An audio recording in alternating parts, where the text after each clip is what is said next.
سلام دوستان قند، به یک خبرشوی دیگر از فانوس خوش آمدید. اعظم نظریف از تیم زنجبیل برو که کاربران تاجیک او را همچون متئوش میشناسند، در یک نوار از پیروانش دعوت میکند به قهوه‌خانه های زنجبیل برو نروند و آنها را تحریم کنند. به گفته او این قهوه‌خانه ها به تیم آنها یگان ربط ندارند. یک چیز از مورا مال میکنه و یک چیز مودا کنتا پرابلما کده سه ای کافه های زنجبیل برو در شهر دوشنبه چخیل که میدونین پر کافه شدگی و این آدما نوع مورا استفاده میبرند، نوع مورا به اجازت خریدگیان، پاتنت کردگیان، نکیم او چیزا ما دخل نداره. ما زنجبیل برو یگان کافه نداریم و همه قشمو میتونن همه کسا کمک کنن همونجا نرین.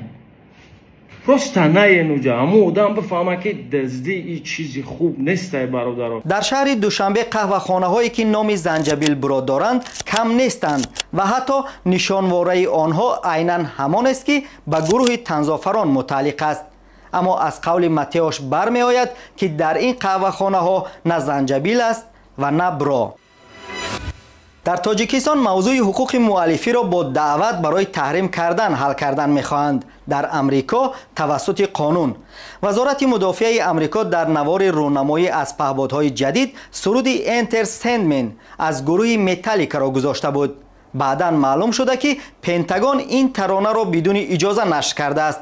نماینده های گروه تقاضا کردند نوار تازه کرده شود و آن از تمام شبکه‌های اجتماعی رفته شد. تصور کنید یک طرف ارتش رقم یک دنیا با میلیاردها دلار بودجه، طرف دیگر گروه راکسرا با حقوق مؤلفی، غالب قانون.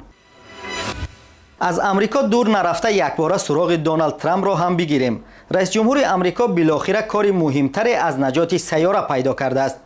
او راه خوشمزه تر کردن کوکاکولا را یافته است و اعلان کرد با تولید کننده نوشاکی معروف صحبت کرد و از آنها خواهش نمود که در ترکیب کوکاکولای امریکایی به جای شربت جواری مکه شکری حقیقی نیشکر را استفاده برند. دونالد ترامپ در شبکه اجتماعی خودش با خوشنودی خبر داده است که این پیشنهاد او را پذیرفتند در زمانی که جهان با بحران‌های سیاسی، اقلیم و مهاجرت روبروست. او به ترکیب کولا توجه میکند. در شوروی میگفتند نان باشد سرود هم میشود. ترامپ شاید فکر کرده است که اگر کولا شیرین شود دنیا خود به خود شیرین خواهد شد. مرد فرانسوی تنها بعد 300 کیلومتر با ماشین حرکت کردن به یادش رسیده است که همسرش را در نقطه سوخت فروشی فراموش کرده است. این ساکن 62 ساله پاریس بعد پر کردن سوزشواری به ماشین نشسته به راه برآمده است و فراموش کرده است که زوجش در حاجتخانه است. تنها نزدیک نصف روز وقتی 300 کیلومتر حرکت میکند میفهمد که در ماشین چیز انیخترش کسی نمیرسد. نخست او را واهمه زیر کرده است. بعد کمی آرام گرفتن با پلیس زنگ زده گفته است همسرش را گم کرده است اما نمیداند در کجا. او ادعا کرده است که فراموش کرده است اما کی میداند، شاید مخصوص به یادش نرسیده باشد.